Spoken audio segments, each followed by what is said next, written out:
Hi viewers. இன்னைக்கு December 22 Mahanadi serial என்னாச்சுன்னு சொல்லி பார்க்கலாம்க்கு முன்னாடி எங்கள் சேனல் சப்ஸ்கிரைப் பண்ணாதவங்க மறக்காம சப்ஸ்கிரைப் பண்ணுங்கள். இன்றைக்கி என்ன அப்படின்னு சொல்லி பார்த்தீங்கன்னா, இங்கே வந்து விஜய் கிட்ட வந்து காவேரி வேலை கேட்குறாங்களா. அப்போ விஜய் ஓகே நான் உனக்கு வேலை போட்டு தரேன், வந்து கிளம்பு அப்படிங்கிறாரு. அப்போனே காவேரி என்ன சொல்கிறாங்கன்னா, நீங்கள் சொல்கிறதெல்லாம் நம்ப முடியாது, எனக்கு ஒரு பாண்டு பேப்பரில் எழுதி சைன் போட்டு தாங்கணுன்னே. அப்போ விஜய் என்ன சொல்கிறாருன்னா, அப்போ நாளைக்கு போட்டு தரேன், நீ இப்போ கிளம்புங்கிறாரு. அதெல்லாம் முடியாது, எனக்கு இப்போவே போட்டு தந்தால் தான் நான் வருவேன் அப்படின்னோடனே, சரிதான் போடி அப்படின்னு சொல்லிட்டு விஜய் பாட்டுக்கு போயிடுறாரு. உடனே காவேரி இங்கேருந்து கத்துறாங்க. அப்புறமா ஐயோ கோவப்பட்டமே சொல்லி திரும்பி பார்க்குறாங்க. நல்ல வேளை அவர் கேட்கல அப்படின்னு. இங்கே நாங்கள் கங்கா வந்து அவங்க ட்ரெஸ் எல்லாம் வந்து எல்லாருமா தச்சிட்ருக்காங்க. அப்போ யமுனா வராங்க ஃபஸ்ட்டு ஹெல்ப் பண்ணுறதுக்காக. பின்னாடியே அப்புறமா பாட்டியும் வராங்க. அப்போ உடனே கங்கா யோசிச்சு பார்க்குறாங்க, இந்த மாதிரி உன் பேத்திக்கு மட்டும் வளையல் கொடுத்தல, எனக்கு என்ன செஞ்சேன்னு சொல்லிட்டு அன்றைக்கி கேட்பாங்களா, அதை யோசிச்சு பார்க்குறாங்க. வீட்டில் எல்லாருமா சேர்ந்து சப்போர்ட் பண்ணி ஆளாளுக்கு ஒவ்வொரு வேலை பார்த்து அந்த துணியை வந்து தைக்க ஆரம்பிக்கிறாங்க. இங்கே என்ன ஆகுதுன்னா, விஜய் வந்து ஃபங்க்ஷனுக்கு கிளம்பிடுறாரு.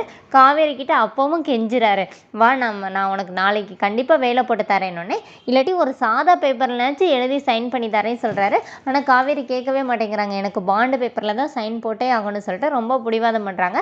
ஒரு கட்டத்தில் விஜய் கோவம் வந்து பில்லோ எல்லாத்தையும் தூக்கி போட்டு, நீ வரவே வேண்டாம், இங்கே இரு, நான் எப்படின்னாச்சும் சமாளிச்சுக்கிறேன்னு சொல்லிட்டு அவர் பாட்டுக்கு கிளம்பிடுறாரு.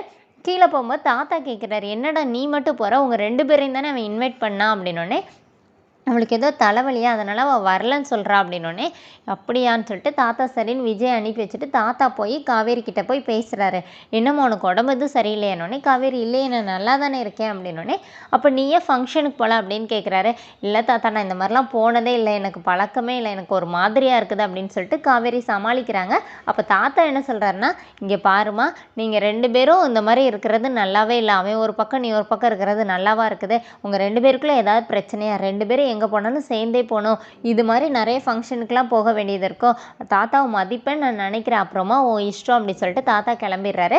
இங்கே நாகுதுன்னா விஜய் ஃபங்க்ஷனுக்கு வந்துடுறாரு. வந்தோடனே எல்லாரும் காவேரி கேட்குறாங்க. விஜய் என்ன சொல்கிறாருன்னா, பின்னாடி வந்துட்டு இருக்கான்னு சொல்லி சமாளிச்சுட்டு உள்ளே போயிடுறாரு.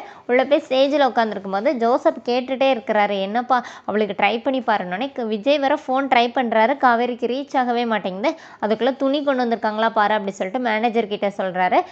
விஜய் என்ன சொல்கிறாருன்னா, அவள் வர வெயிட் பண்ண வேணாமே, ஃபங்க்ஷனை ஸ்டார்ட் பண்ணிடுங்க அப்படின்னு சொன்னோன்னே ஃபங்க்ஷனை ஸ்டார்ட் பண்ணுறாங்க. ஃபஸ்ட்டு விஜய்க்கு தான் வந்து பூங்கொத்து கொடுக்குறாங்க. காவேரியை குத்துவிளக்கு ஏற்ற தேடுறாங்க. காவேரி அங்கே இல்லைன்னொன்னே ஜோசப் வந்து நீ கொஞ்சம் ஜேம்ஸ் வந்து கொஞ்சம் ஃபோன் பண்ணுப்பா அவளுக்கு அப்படின்னு கேட்கும்போதே, சார் மேடம் வந்துட்டாங்க அப்படி சொல்லி சொல்கிறாங்க. அப்போ காவேரி வந்து அங்கே ஸ்டைலாக ஒரு என்ட்ரி கொடுக்குறாங்க. விஜய் அப்படி ஸ்டன்னாகி பார்த்துட்டே இருக்கிறாரு. அதோடு என்னோட எபிசோட் எண்ட் பண்ணியிருக்காங்க. தேங்க்யூ.